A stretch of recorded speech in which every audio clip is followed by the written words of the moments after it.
Flo's here with the papers. You're talking about South Korea, aren't you, Flo? Swearing in the new president there. Landslide victory. 9 years of conservative rule ended. And he hit the ground running. Moon Jae-in assuming office this morning, so right after being elected. You can read all about it, as you can imagine, in the South Korean papers. You can see him here on the front page of the Chosun Ilbo, which is coming back on his first speech as president. He vowed to unite a divided country, reeling, of course, from that major corruption scandal that saw his predecessor impeached. The entire nation has suffered too much over the past months, according to the Korea Herald's editorial here.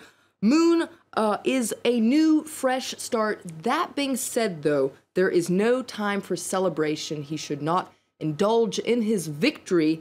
His most urgent task is to restore national leadership and reach across the political divide. And other papers are also calling on Moon to work with the opposition, aren't they? Absolutely. If we take a look at the editorial of the Korea Times today, they're describing how he emerged.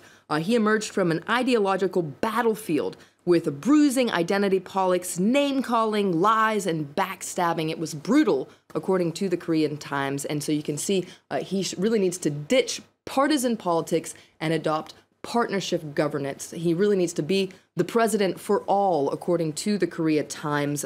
And this really could heal the nation, according to this editorial.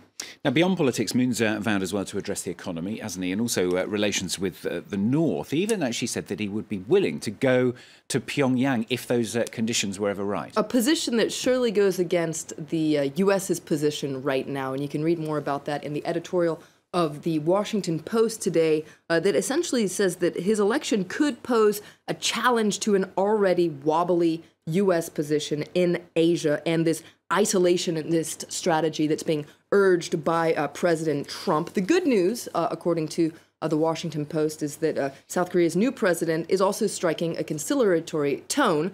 He has said, for instance, that President Trump is more reasonable than he's generally perceived to be. Okay. So according to the Washington Post, this is a relationship that can be saved and even strengthened if Trump handles it with care.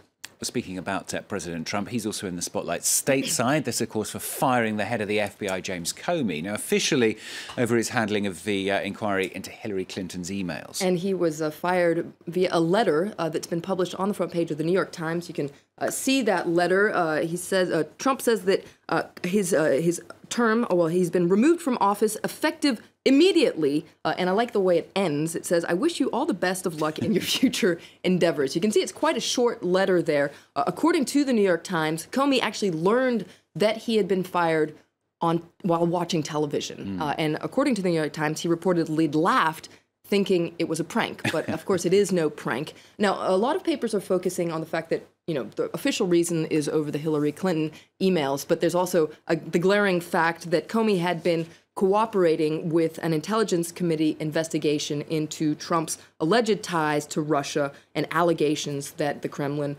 meddled in the U.S. election. You can read all about it here in Politico that comes back on this timing and points out that Senate probe is now seriously in jeopardy. And several Democrats immediately raising the specter of the Watergate scandal here. And indeed, the New York Times does as well. If we take a look at the New York Times again, they're talking about how his firing echoes Watergate. And you can see there a photo, of course, of President Richard Nixon. Not since Watergate has a president dismissed the person leading an investigation bearing on him.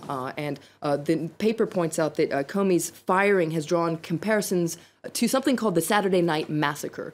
This is when Nixon ordered the firing of Archibald Cox, the special prosecutor, looking into the so-called third-rate burglary that would eventually bring Nixon down. Now, this article actually quotes a man named Timothy Neftali, the former director of the Nixon Presidential Library, who says the timing of this action further deepens suspicions that President Trump is covering something up.